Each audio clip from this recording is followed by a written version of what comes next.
Hello dear viewers, and welcome back to our channel, where we bring you the latest, most intriguing developments from inside the world of the British royal family. If you've been following recent events, you'll know it's been quite the whirlwind week at Windsor Castle, but not just because of all the diplomatic fanfare. Today, we're diving into a story that began with a simple public appearance yet quickly spiraled into a wave of concern, speculation, and ultimately a rare moment of transparency from Buckingham Palace. It all centers on King Charles III, who, at 76 years old, continues to balance the immense weight of the crown with an ongoing personal health battle. But this time, something in his appearance caught the public eye, quite literally.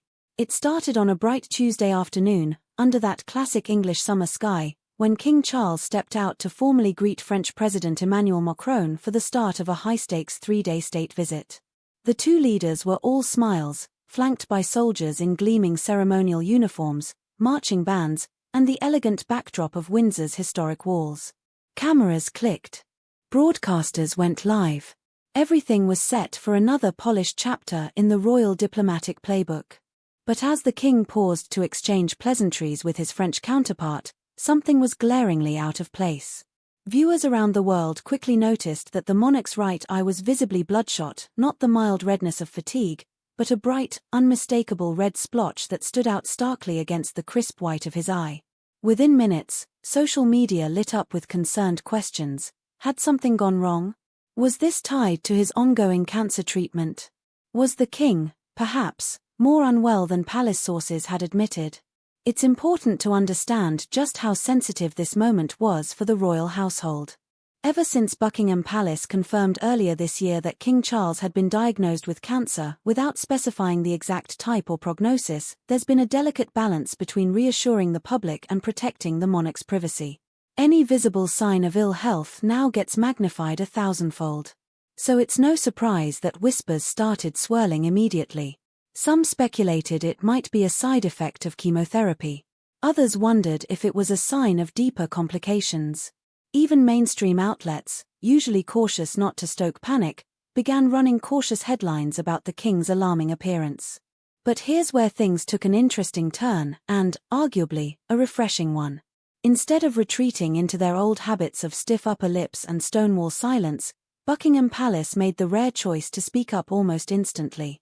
In what royal watchers hailed as a modern, savvy move, the palace issued a statement through an official spokesperson, directly addressing the king's conspicuous condition. The explanation was as straightforward as it was reassuring. The king, they revealed, had suffered nothing more than a minor burst blood vessel in his eye, something medically known as a subconjunctival hemorrhage. While dramatic in appearance, it's generally harmless, often caused by something as trivial as a cough, sneeze, or a tiny spike in blood pressure. It doesn't threaten vision, doesn't hurt, and typically clears up on its own within a week or two. The spokesperson went a step further, explicitly clarifying that this minor issue was completely unrelated to the king's ongoing cancer treatment. It was a crucial distinction, aimed at dousing any flames of speculation before they could spread. And to the palace's credit, the strategy worked. By getting ahead of the rumor mill, they managed to steer public attention back to the state visit itself and away from the monarch's private medical battle. Still, beneath this calm handling, there lingers an undeniable tension. Because while a burst blood vessel might sound simple on paper, the visual was stark enough to serve as a reminder of something deeper. King Charles is, after all, in the midst of a very real fight for his health, a fight layered atop the enormous pressures of leadership. Observers couldn't help but note how he carried on with flawless poise, never once showing outward discomfort. If anything, he seemed even more determined to meet every handshake, every ceremonial duty, with the same regal composure he's spent a lifetime honing. It was as though he was saying, yes, I may bear visible marks of age and illness, but the monarchy and my dedication to it does not waver. In fact, the day turned into a testament to his resilience. After the welcome ceremony, Charles and Queen Camilla hosted Macron for a private lunch, followed by an opulent state banquet that evening. Guests described the king as animated and fully engaged, raising toasts, exchanging warm jokes with his French guest of honor, and presiding over the glittering affair without missing a beat. Cameras at the banquet even captured him laughing heartily, glass in hand, the earlier worries about his eye seemingly forgotten. And yet, the incident also offered a glimpse into the evolving philosophy at Buckingham Palace. Gone are the days when royal health crises were shrouded in near-total secrecy. Insiders say aides are acutely aware that any ambiguity only fuels wilder rumors. In the modern digital landscape, silence is rarely golden. Instead, by being quick, clear, and honest even about minor matters like a burst blood vessel, the palace not only controls the narrative but also reassures a public that has grown far more accustomed to transparency. That shift is largely credited to lessons learned from the last turbulent decade. Think back to the final years of Queen Elizabeth II's reign, when long stretches without updates sometimes led to wild, even morbid speculation about her health.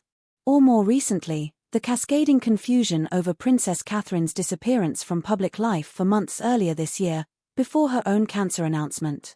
Each episode taught palace advisors that the old never explain, never complain approach can backfire spectacularly. So while King Charles's eye flare-up might seem like a fleeting tabloid footnote, it actually serves as a kind of quiet milestone, a small proof that the monarchy is learning, adapting, becoming more open, at least by royal standards. Of course, this doesn't mean every worry is laid to rest.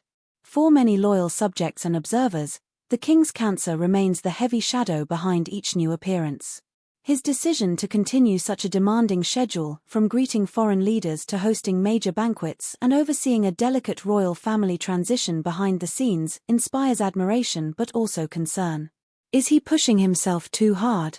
Would stepping back even slightly be seen as a sign of weakness, or worse, destabilize the already shifting landscape of royal duties as Prince William and Princess Catherine slowly take on more? For now, though, King Charles seems determined to show that he is very much still at the helm. His bloodshot eye may have sparked a day of headlines, but his unwavering commitment to carrying on stole the narrative back. And perhaps, that's exactly how he wanted it. As we wrap up, we want to hear your thoughts. Was the palace's quick move to clarify the King's Eye issue a sign of smart modern PR, or does it underline just how on edge the public is about the health of their monarch? Do you admire the king for powering through these grueling engagements, or do you wish he'd slow down and focus on recovery? Drop your opinions in the comments below. We always love hearing from you, and your insights help fuel these conversations. And if you found this deep dive illuminating, give us a thumbs up to let us know. Make sure to subscribe and hit that notification bell so you never miss our next look inside the royal world, whether it's hidden drama, quiet acts of loyalty, or the very human vulnerabilities behind the crown. Thanks so much for watching, and we'll see you soon.